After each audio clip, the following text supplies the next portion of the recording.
Hello जी दोस्तों, स्वागत है आपका मेरे यूट्यूब चैनल पर। तो दोस्तों, आज हम नाज़ी पार्टी के बारे में पढ़ेंगे। नाज़ी पार्टी का जो इतिहास है उसका बिगनिंग सबसे पहले देखना ज़रूरी है। जो व्यक्ति थे, एक एंटन डेक्सलर इनका नाम था। ये नेशनलिस्ट थे।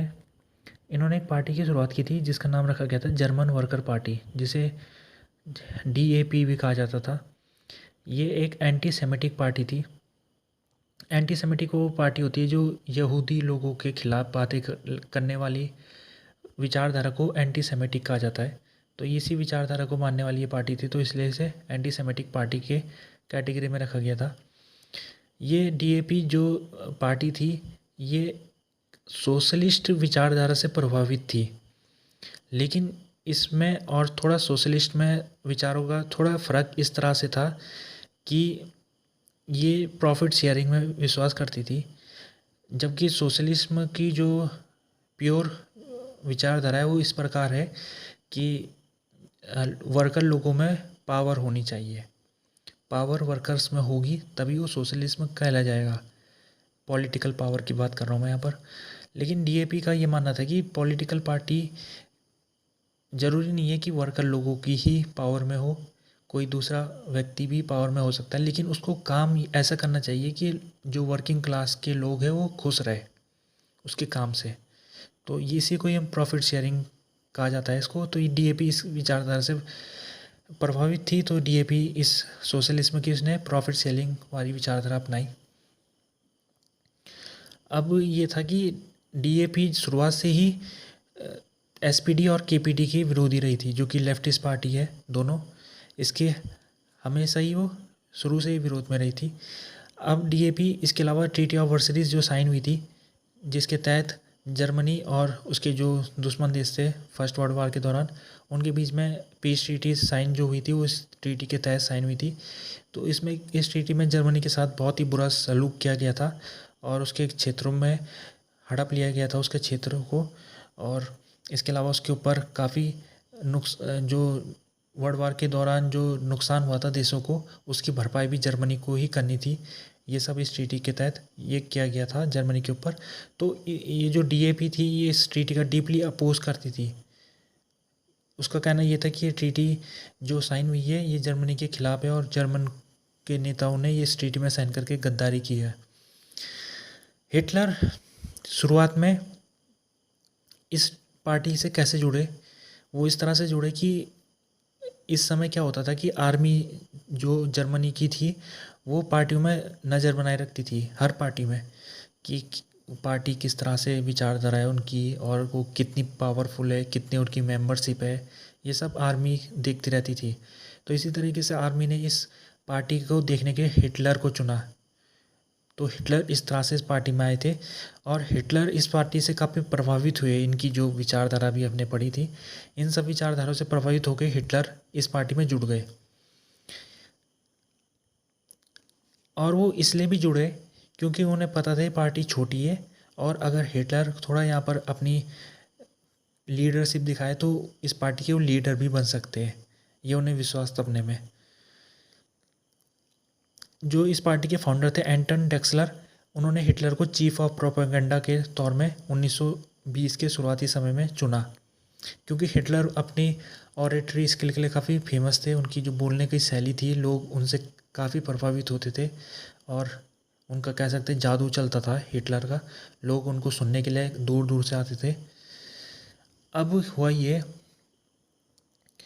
कि हिटलर क्या बातें करते थे, वो हर समय ट्रीटी ऑफ वर्सलिस की बात करते थे और इसके अलावा जूइश क्वेश्चन के बारे में बात करते थे। ट्रीटी ऑफ वर्सलिस में वो कि हर समय बात करते थे कि जर्मनी के साथ कितना बुरा सलूक हो रहा है। और जूइश क्वेश्चन में इसका ये कहने का मतलब है कि यहूदियों के ऊपर वो आरोप लगाते थे कि वो जर्मनी को हराने में उनकी बड़ी भूमिका रही थी पहले विश्व युद्ध में। तो कॉन्स्पिरेसी थ्योरी टाइप की इनकी बातों में झलक दिखती थी। अब 1920 साल ख़त्म होते होते ये पार्टी की मेंबरशिप 2000 हो गई थी। 2000 लोग इससे जुड़ चुके थे और ज़्यादातर लोग जो जुड़े थे वो हिटलर की वजह से जुड़े थे, क्योंकि हिटलर अपने जो उनकी स्किल थी बोलने की, उससे वो काफ़ी लोगों को प्रभावित करने के लिए तैयार हो गए और लोग उनसे मंत्र मुक्त होकर इस पार्टी से जुड़ गए। लेकिन एक बार क्या हो गया कि 1920 के कुछ समय बाद पार्टी में बगावत हो गई तो हिटलर ने यहाँ पर अपना रेजिग्नेशन यहाँ पर इस पार्टी से दे दिया। लेकिन पार्टी को कुछ समय बाद महसूस हुआ कि बिना हिटलर के पार्टी कुछ नहीं है, तो उन्होंने हिटलर को बुलाया और हिटलर ने कहा कि मैं तभी आऊँगा इस पार्टी में जब मुझे इसका चेयरमैन बना दिया जाएगा और डेक्सलर जो इसके फाउंडर है उनको हटा दिया जाएगा। तो उनकी बात मानी गई, हिटलर को इस पार्टी का अब चेयरमैन बना दिया गया। अब ये हुआ कि इस पार्टी का नाम भी चेंज हो गया था। हिटलर द्वारा इस पार्टी का नाम जर्मन वर्कर पार्टी से नाजी पार्टी या फिर उसकी शॉर्ट फॉर्म को NSDAP के नाम से जाने गई अब ये नई पार्टी। और इसमें सोशलिस्ट शब्द जोड़ दिया गया था, सोशलिस्ट शब्द। और इसलिए जोड़ा गया था क्योंकि जो लेफ्ट विंग के वर्कर्स थे, मजदूर लोग, क्योंकि सोशलिज्म की विचारधारा से काफ़ी प्रभावित रहते थे, तो इनको लगा कि अगर ये अपनी पार्टी में सोशलिस्ट शब्द जोड़ देंगे तो जो वर्कर लोग हैं वो इनकी पार्टी की तरफ आना उनका शुरू हो जाएगा। अब ये चीज़ हो रही थी। हिटलर को जब यहाँ के इस पार्टी के चेयरमैन बन गए थे तो उनको अनलिमिटेड पावर मिल चुकी थी, अब्सोल्यूट पावर। और उनको पार्टी द्वारा फ्यूरर की उपाधि दी गई, जिसका मतलब होता है लीडर जर्मन में। हिटलर ने अपने पार्टी के जो कार्यकर्ता हैं उनको एक चीज़ कही थी कि हमारी जो पार्टी है उसका काम ये है कि वेमार रिपब्लिक जो इस समय था जर्मनी में उसको ओवरथ्रो करना, उसको फेंक देना, उसको ख़त्म करना। ये हिटलर अपने कार्यकर्ताओं से ये बात क्या करते थे। अब इस पार्टी ने एक अपनी पैरामिलिट्री ऑर्गेनाइजेशन भी स्थापना की जिसको ब्राउन शर्ट नाम दिया गया था, शॉर्ट में उसे ऐसे कहते थे। 1921 में इसकी शुरुआत हुई थी। और ये इसका काम क्या था, दूसरी पार्टी के लोगों के ऊपर अटैक करना और अपनी पार्टी की जो रैली हो रही है उसको बचाना कि कोई दूसरी पार्टी वाले अटैक ना करे अपनी पार्टी में। तो ये दो काम इसके होते थे। पार्टी ने स्वास्थ्य अपना एम्बलम के तौर में स्वीकार किया। स्वास्थ्य क्यों इस्तेमाल किया, क्योंकि स्वास्थ्य जो आर्यन रेस है उसको उसमें काफ़ी पवित्र चिन्ह माना जाता है। तो जर्मनी के लोग भी आर्यन सभ्यता से ज़्यादा आते थे, आर्यन रेस से। तो इसी वजह से जो नाजी थी वो आर्यन रेस की प्योरिटी के ऊपर काफ़ी विश्वास रखती थी। तो आर्यन रेस का ही उन्होंने एक चिन्ह जिसको स्वास्तिका कहते हैं उसको उन्होंने अपना पार्टी का एम्बलम बनाया। नाजी पार्टी की जितनी भी रैली होती थी वो ज़्यादातर बियर हॉल में होती थी, जहाँ लोगों को फ्री में बियर बांटी जाती थी और उनको मैनिपुलेट किया जाता था, उनको वेमार रिपब्लिक के खिलाफ उकसाया जाता था। और हिटलर जो अपनी कॉन्स्पिरेसी थ्योरी थी उसको इन लोगों में बियर हॉल के जरिए लोगों के अंदर वो अपनी विचारधारा को उनके अंदर डालना चाहता था। अब एक ये चीज़ हुई बियर हॉल पुश। ये क्या था, ये बियर हॉल पुश वही है कि मुसोलिनी थे इटली के, उन्होंने क्या किया था, मार्च टू रोम किया था। इसके तहत उन्होंने अपने कार्यकर्ताओं के साथ उनको हथियार पहुंचा के मार्च किया था कैपिटल के लिए। अब उन्होंने मार्च किया था और वो पार्लियामेंट में पहुंचे जहाँ पर सरकार बैठती है इटली की। तो इटली की सरकार डर गई इतने सारे लोगों को देख के हथियार के साथ।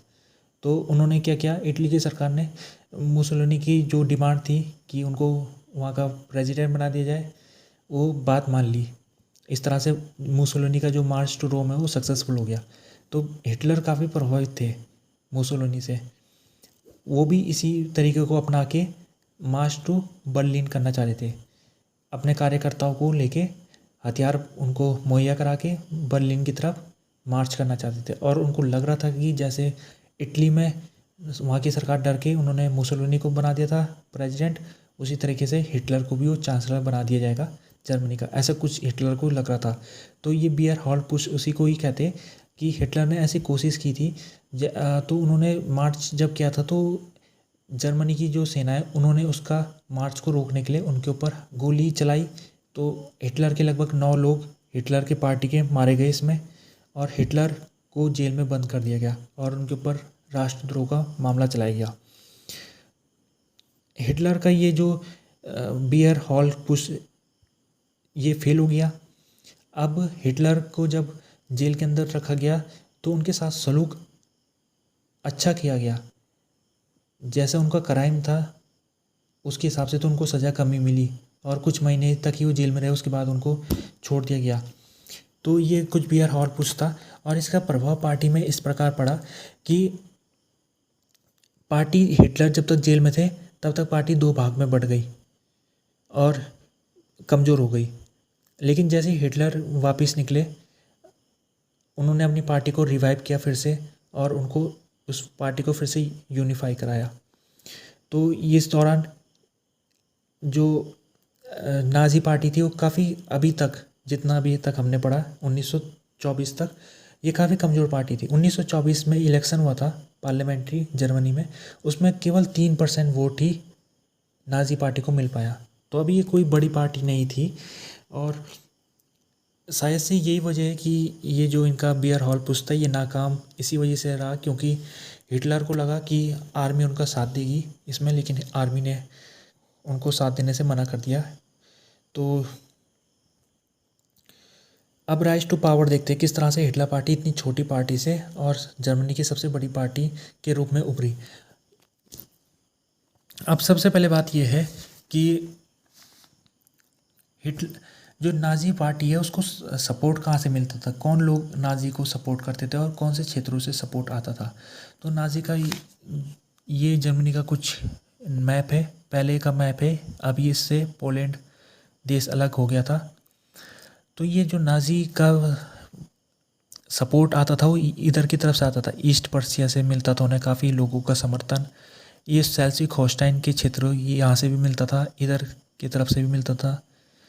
तो इनको जो सपोर्ट आता था वो प्रोटेस्टेंट धर्म के लोग सपोर्ट करते थे और साथ में वो ग्रामीण प्रोटेस्टेंट लोग नाज़ी पार्टी को काफ़ी सपोर्ट करते थे। और कौन नहीं करते थे सपोर्ट?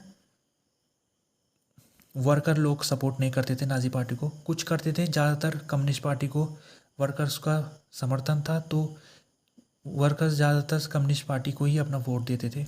लेकिन और कैथोलिक लोग भी सपोर्ट नहीं करते थे ये नाज़ी पार्टी को, वो उनकी अपनी पार्टी थी कैथोलिक की सेंटर पार्टी, वो उसी को वोट देते थे। तो कौन बचा फिर? ग्रामीण प्रोटेस्टेंट धर्म वाले जो थे लोग इस समय नाज़ी पार्टी को सपोर्ट कर रहे थे। अब कौन कौन शामिल थे उसमें? मिडिल क्लास फार्मर हो गए, पब्लिक सर्वेंट हो गए, टीचर हो गए, स्मॉल बिजनेसमैन हो गए। ये लोग, इस तबके के लोग नाज़ी पार्टी को इसलिए समर्थन कर रहे थे ताकि जो बोल्शेविक का खतरा मंडरा रहा था, जो जिसे हमने कम्युनिस्ट भी बोल सकते, कम्युनिस्टों से बड़ा डर लग रहा था इन लोगों को। उनको लग रहा था कि कम्युनिस्ट सरकार में आ गई तो ये जो छोटे छोटे बिजनेस है ये बंद हो जाएंगे और ये मिडिल क्लास फार्मर की ज़मीन भी हड़प लेगी कम्युनिस्ट सरकार। ये सब डर की वजह से ये नाज़ी पार्टी को सपोर्ट कर रहे थे। अब यहाँ पर कुछ इनका इलेक्टोरल परफॉर्मेंस दे रखा है कि किस तरह से 1924 में हमने देखा था कि इनको 3% मिला था वोट, 1928 के इलेक्शन में इनका वोट घट के 2.6% रह गया। अब क्योंकि ये घट रहा था और एकदम से इसमें बढ़ावा आ गया, फिर वो बढ़ावा क्यों आया उसके बारे में भी पढ़ेंगे। जो जर्मनी की केवल एक ही राइट विंग पार्टी नहीं थी, नाज़ी जर्मनी में काफ़ी पार्टी थी और राइट विंग के क्षेत्र में भी लगभग आपकी 4-5 पार्टियां मजबूत थी। उनका क्या हो रहा था, जैसे नाज़ी का वोटिंग बढ़ता जा रहा था उनका पावर दूसरी पार्टी घटती जा रही थी और वो किधर की तरफ जा रहे थे? नाज़ियों की तरफ जा रहे थे। जैसे जर्मन नेशनल पीपल पार्टी, ये राइट विंग पार्टी थी, इसकी विचारधारा नाज़ियों से मिलती थी इस पार्टी की, लेकिन वक्त के साथ साथ इसके जो मेंबर्स थे वो इसको छोड़ के नाज़ी की तरफ पार्टी की मेंबरशिप ले रहे थे। वो क्यों ले रहे थे? वो इसलिए ले रहे थे क्योंकि जर्मनी में 1930 में डिप्रेशन आ गया। डिप्रेशन आने से वहाँ का जो इकोनॉमिक था वो पूरा सिस्टम डगमगा गया और वहाँ की इकोनॉमी डाउन जाने लग गई। लोगों का अनएम्प्लॉयमेंट हो गया और लोगों का काफ़ी उनको दिक्कत सहनी पड़ रही थी इस समय 1930 में। नाज़ी पार्टी ने क्या किया, उसने कहा कि ये जो डिप्रेशन आ रखा है, ये किसकी वजह से आया है? ज्यूइश, यहूदी लोग जो है, इनकी वजह से डिप्रेशन आया। इनकी कॉन्स्पिरेसी की वजह से जर्मनी में डिप्रेशन हुआ। और इसके अलावा इन्होंने कहा कि बोल्शेविक, क्योंकि जब डिप्रेशन आया तो दो पार्टी बहुत तेज़ी से बढ़ रही थी, एक नाजी और दूसरी कम्युनिस्ट। तो इन्होंने कम्युनिस्टों का भी डर लोगों के अंदर बिठाया कि इसी वजह से डिप्रेशन जो आया उसका फ़ायदा पॉलिटिकल तौर में नाजी पार्टी को हुआ। और नाजी पार्टी का जब 1930 में इलेक्शन होता, सितंबर 1930 में, इसको 18% वोट मिले। कहाँ ये 1928 में 2.6 में सिमट गई थी, और 1930 आते आते 18% इसका वोट बढ़ गया था। तो इसी वजह से बढ़ा था क्योंकि डिप्रेशन का जो लोगों में फ़र्क पड़ा था, लोग एक चाह रहे थे, एक सॉल्यूशन चाह रहे थे, और वो सॉल्यूशन उन्हें नाजी पार्टी के तौर में देखने को मिला। तो उन्होंने नाजी पार्टी को वोट दिया काफ़ी लोगों को, और वो 1930 आते आते इनका जो 18% वोट नाजी पार्टी को मिल चुका था, और ये पार्लियामेंट में दूसरी सबसे बड़ी पार्टी के रूप में उभरी। पहले नंबर पर अभी भी सोशल डेमोक्रेट थे, लेकिन इनकी समझ सकते हैं कि कितनी ज़्यादा पावर बढ़ चुकी थी। और हिटलर ने अपना वोट बढ़ाने के लिए मॉडर्न टेक्नोलॉजी का भी बहुत इस्तेमाल किया, जैसे कि रेडियो उस समय नया था, और एयरक्राफ्ट। रेडियो में ये पहली पार्टी थी जर्मनी की नाजी जिन्होंने रेडियो में अपना प्रचार कराया। और एयरक्राफ्ट, हिटलर क्योंकि बहुत अच्छा बोलते थे, तो वो जर्मनी की ज़्यादा से ज़्यादा जगहों में जाना चाहते थे, और उनको जल्दी पहुंचाने के लिए एयरक्राफ्ट की सुविधा उनके लिए लाई गई, जिसके तहत वो जर्मनी के काफ़ी क्षेत्रों में जाके अपना भाषण दिया करते थे, और लोग उनसे प्रभावित होकर उनकी पार्टी को वोट देते थे। अब 1931 और 1932 आते आते ये डिप्रेशन ख़त्म होने के बजाय बढ़ता जा रहा था, और बढ़ता जा रहा था तो नाजी पार्टी का सपोर्ट भी बढ़ता जा रहा था। अब हिटलर क्या हुआ, प्रेसिडेंट के लिए भी उन्होंने चुनाव लड़ा, और उनके जो विपक्ष में थे वो हिंडनबर्ग थे, जो पहले इससे 1926 से ये जर्मनी के प्रेसिडेंट थे। तो हिटलर और हिंडनबर्ग के यहाँ पर प्रेसिडेंशियल इलेक्शन में इन दोनों का आमना सामना हुआ। और यहाँ पर ये है कि हिंडनबर्ग को जीत तो गए थे हिंडनबर्ग, लेकिन हिंडनबर्ग तभी जीत पाए जब सारी पार्टी जो नाजी नहीं थी और कम्युनिस्ट नहीं थी, वो उन्होंने अपना वोट हिंडनबर्ग को ट्रांसफ़र कर रखा था। तो हिंडनबर्ग का ऐसा नहीं है कि अपने बलबूते में जीते हो, वो अपने बलबूते में नहीं जीते, बल्कि दूसरी पार्टी एसपीडी हो गई और दूसरी छोटी पार्टी हो गई, उन्होंने हिंडनबर्ग को जिताया। और नाजी पार्टी किसके बलबूते में खड़ी हो रखी थी? अपने बलबूते में खड़ी हो रखी थी। तो फर्स्ट राउंड में हिटलर को 30% वोट मिला, और हिंडनबर्ग को 49% वोट मिला। क्योंकि प्रेसिडेंट तभी बन सकता है जब कोई व्यक्ति 50% से ऊपर वोट ले ले। तो क्योंकि पहले राउंड में कोई भी 50% से ऊपर वोट नहीं ले पाया, तो दूसरे राउंड में हिटलर को 37% वोट मिला, और हिंडनबर्ग को 53% वोट मिला। तो हिंडनबर्ग को प्रेसिडेंट चुन लिया गया, और हिटलर हार के भी जीत गए। वो इसलिए जीते क्योंकि उन्होंने अपना वोट परसेंट अब 18% से कितना कर दिया? 37%। इतना 37% जर्मन लोगों ने हिटलर को वोट डाला था सेकंड राउंड में। तो हिटलर की पॉपुलैरिटी आप समझ सकते हो कितनी ज़्यादा बढ़ गई थी। अब क्या हुआ कि जो ऐसे थी पैरामिलिट्री यूनिट, जिसको हमने पढ़ लिया था, जिसका काम ये था कि दूसरे पॉलिटिकल पार्टी के लोगों को धमकाना, और अपनी जो रैली है उसको दूसरे पॉलिटिकल पार्टी हमला ना करे उससे बचाने की इनकी जिम्मेदारी थी। तो इनकी मेंबरशिप बहुत तेज़ी से बढ़ी। 1932 आते आते 4 लाख मेंबर ऐसे के में जुड़ चुके थे, और ये क्या कर रहे थे? इस समय कम्युनिस्टों के ऊपर हमला कर रहे थे। ये कम्युनिस्टों को इन्होंने निशाना बनाना शुरू कर दिया था, उनकी रैली में जाके उनके ऊपर हमला किया जाता था इनके द्वारा। अब हिटलर को जर्मन लोग क्यों दे रहे थे इतनी भारी संख्या में? इतने कम समय में हिटलर का वोटिंग शेयर इतना ज़्यादा क्यों बढ़ गया? क्योंकि वो प्रॉमिस कर रहे थे लोगों से। वो प्रॉमिस इस तरह से कर रहे थे कि उनका ये कहना था कि जो इकोनॉमी अभी नीचे की तरफ जा रही है, उसको प्रॉमिस इस तरह से किया उन्होंने कि वो उस इकोनॉमी को फिर से रिवाइव करेंगे, फिर से ऊपर की तरफ ले जाएंगे। इसके अलावा जर्मन की जो ग्रेटनेस थी उसको दोबारा से स्थापित करेंगे, और ट्रीटी ऑफ वर्सरीज से जो जर्मन के साथ बुरा सलूक किया गया उसको भी वो उस बुरे सलूक को ख़त्म करेंगे। और जर्मनी को सबसे महत्वपूर्ण बात है कम्युनिज्म से रोकेंगे। जब जर्मनी में कम्युनिस्ट रेवोल्यूशन नहीं होने देंगे, ये इन्होंने वादा किया था लोगों से। और 1932 में इलेक्शन हुआ था, रीच स्टैग का पार्लियामेंट का इलेक्शन हुआ था, जिसमें इनको नाजी पार्टी को 37% वोट मिला। अब ये पार्लियामेंट की सबसे बड़ी पार्टी के रूप में उभरी इस समय में, और एसपीडी को इन्होंने पीछे छोड़ दिया था। तो ये इनकी पराकाष्ठा थी इस चुनाव में 1932 आते आते। अब ये हिटलर क्या सरकार बनाएंगे कि नहीं बनाएंगे? हिटलर सरकार बनाने के लिए तैयार थे, लेकिन उनकी एक कंडीशन थी। उनकी कंडीशन ये थी कि सरकार में चांसलर हिटलर ही होना चाहिए। कोई दूसरा व्यक्ति अगर चांसलर बनेगा तो हिटलर की पार्टी उसको सपोर्ट नहीं देगी। तो दूसरी पार्टी एसपीडी हो गई, या दूसरी छोटी पार्टी कम्युनिस्ट, तो खैर वो सत्ता में विश्वास भी नहीं रखती थी, वो तो पार्लियामेंट सिस्टम में जाना ही नहीं चाहती थी, वो तो बस रेवोल्यूशन करना चाहती थी। लेकिन कम्युनिस्ट पार्टी को वोट काफ़ी मिला था, लेकिन उसको क्योंकि वो कोलिशन में शामिल नहीं हो सकती थी, अब क्या करेगी दूसरी पार्टी?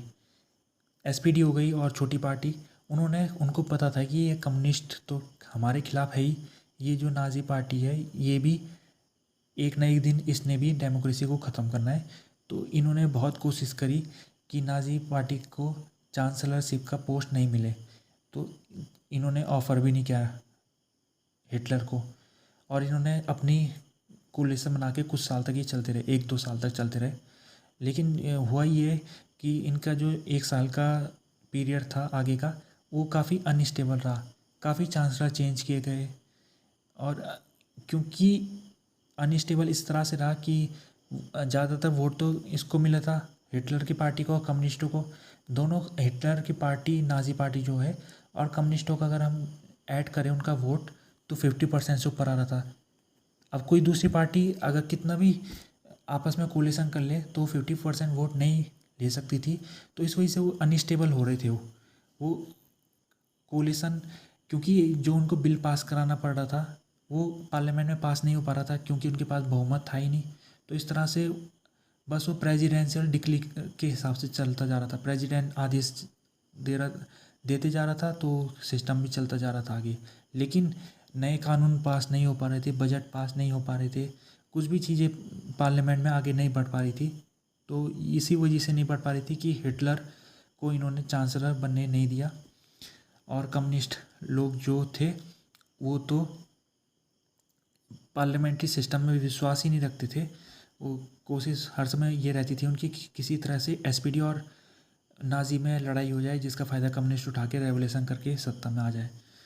अब ये हुआ कि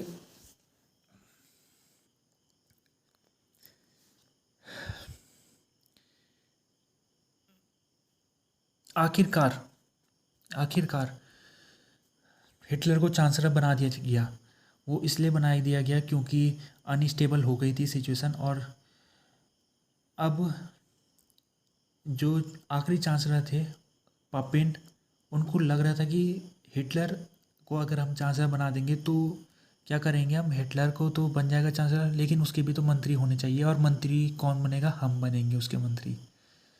तो हम क्या करेंगे, उसको कंट्रोल करेंगे, उसको डेमोक्रेसी को ख़त्म नहीं करने देंगे। जो उसकी सोच है उसको हम रोकने की, कैसे रोकेंगे? उसके मिनिस्टर बन के उसको इन्फ्लुएंस करके उसको डेमोक्रेसी के पाथ में ले जाएंगे।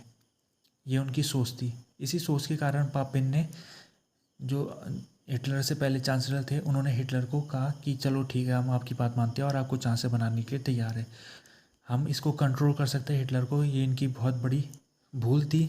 और हिटलर चांसलर बनने के बाद उसने एक तरफ से सारा डेमोक्रेसी वाला सिस्टम ख़त्म करने की शुरुआत कर दी थी। जैसे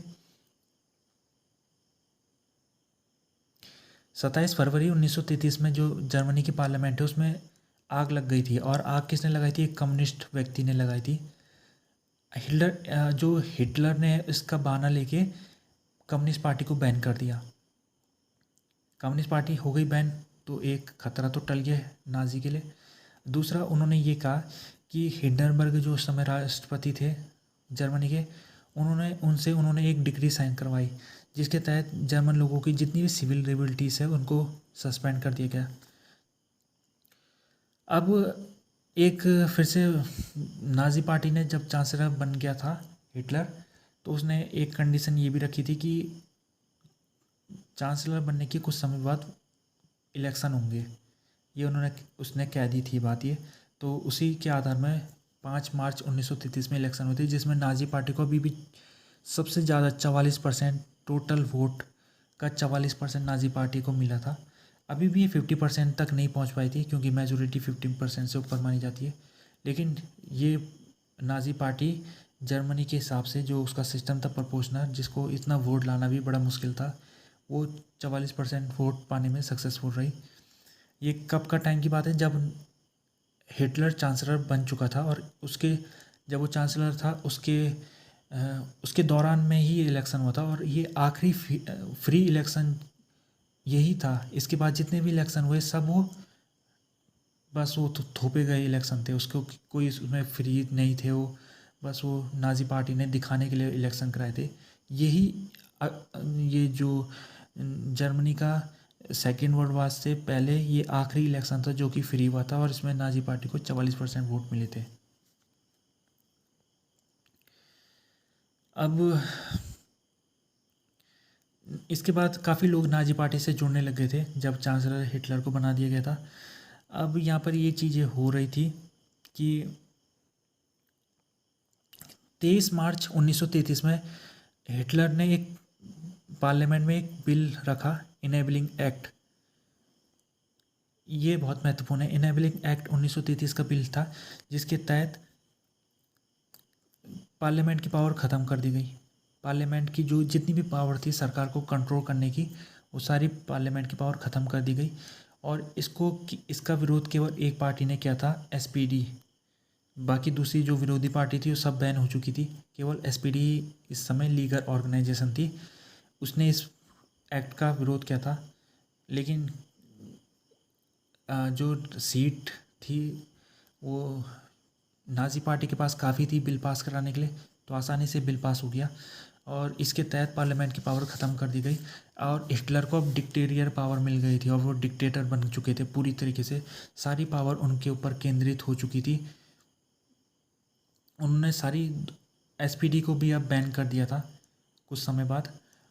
इसके अलावा जो पॉलिटिकल अपोनेंट थे उनको सबको जेल के अंदर बंद कर दिया था।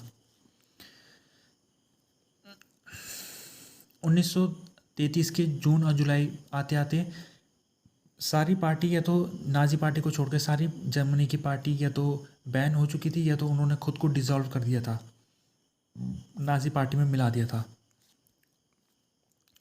अब ऐसे जो पैरामिलिट्री ऑर्गेनाइजेशन थी नाजी पार्टी की, उसको क्या कर दिया उन्होंने, गवर्नमेंट में शामिल कर दिया।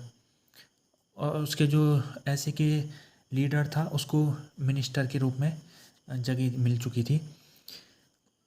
अब इसके अलावा हिटलर ने ये किया था कि जितनी भी स्टेट गवर्नमेंट थी जर्मनी की, उन सबको स्टेट गवर्नमेंट की पार्लियामेंट को उन्होंने भंग कर दिया, और केवल स्टेट अब एडमिनिस्ट्रेटिव की भूमिका निभाएगा, उसको कोई अपना अधिकार नहीं मिलेगा। यानी उन्होंने जर्मन जो फेडरल देश था उसको सेंट्रलाइज बना दिया।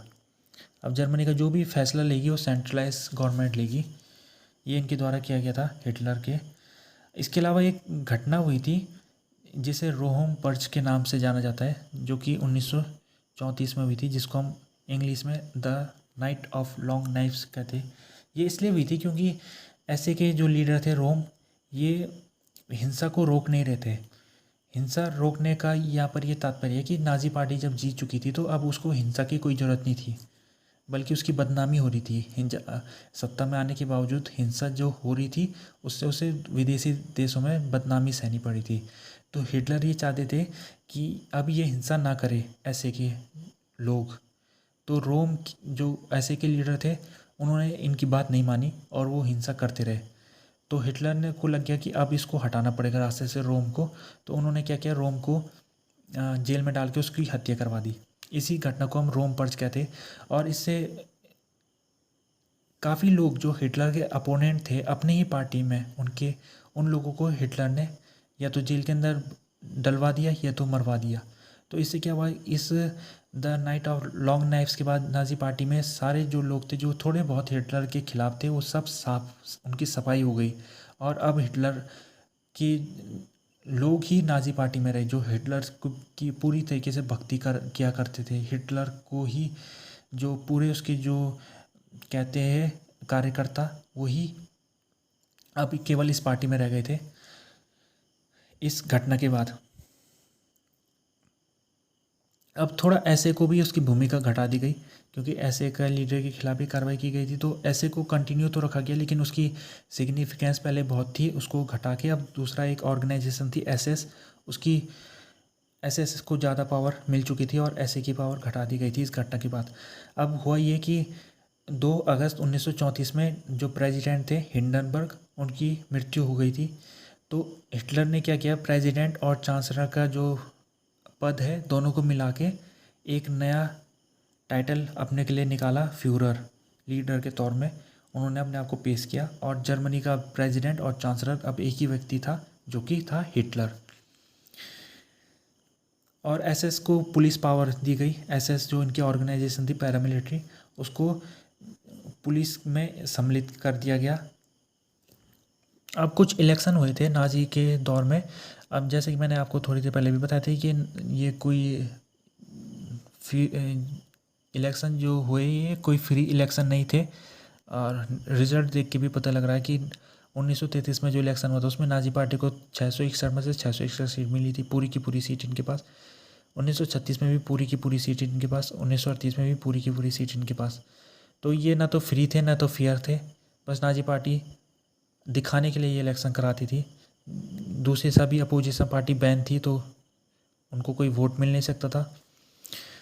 डिफीट एंड एबोलिशन, क्योंकि नाजी पार्टी ने 1939 में जो जर्मनी था उसने सेकेंड वर्ल्ड वॉर की स्टार्टिंग कर दी थी। तो 1939 से लेकर 1945 तक नाजी पार्टी ने लगभग 11 मिलियन पीपल की हत्या में इनका योगदान था। जिसे हिंदी में अगर कहेंगे तो 1 करोड़ लोग जो नाजी का वायलेंस था इस युद्ध के दौरान, उसके मारे गए उससे, जिसमें 60 लाख ज्यूस लोग शामिल थे, जो कि पूरे यूरोप के ज्यूइश पॉपुलेशन का 2/3 था।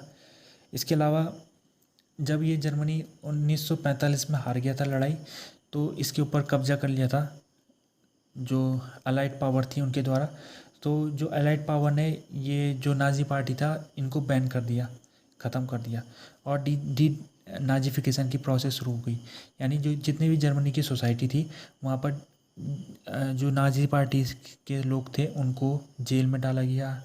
और जितने भी लोगों में, क्योंकि लोग 12 साल से इनकी विचारों से देख रहे थे, इनके विचारों से समझ रहे थे, इनको विचारों को अपने अंदर डाल रहे थे, तो उस विचारों को ख़त्म करने के लिए, ताकि लोग इन विचारों को छोड़ दे, अलाइड पावर ने डी नाजीफिकेशन की प्रोसेस अपनाई, जिसके तहत लोगों को दिखाया गया कि नाजी पार्टी कितने इन्होंने गुनाह किया और कितने लोगों की ये हत्या का कारण बने थे। और इसके अलावा जो इसके नेता थे जो बच गए थे लड़ाई से, उनको न्यूरेमबर्ग एक जगह में उनका मिलिट्री ट्रायल चलाया गया, जिसके तहत बड़े नेताओं को फांसी की सज़ा दी गई। तो इस तरह से नाजी पार्टी को लड़ाई के बाद तुरंत बाद ख़त्म कर दिया गया था। तो इसका अगर हम विरासत की बात करें तो आज भी कई लोग नाजी पार्टी का जिक्र करते हैं। और जो भारत में भी आप देखते होंगे, पार्टी एक दूसरे को आरोप लगाती रहती है कि आप नाजी पार्टी हो, आप वो हो। तो इसका जो भूत है अभी भी जिंदा है। तो नाजी पार्टी जो थी राइट विंग पार्टी थी, और आज भी हमें देखने को मिलता है कि कई सरकार नाजी पार्टी के लाइन के हिसाब से अपनी सरकार चलाती है और लोगों में अत्याचार करती है। तो ये हिस्ट्री थी नाजी पार्टी की। पसंद आए तो वीडियो को लाइक, कमेंट और चैनल सब्सक्राइब कीजिएगा। वीडियो देखने के लिए धन्यवाद।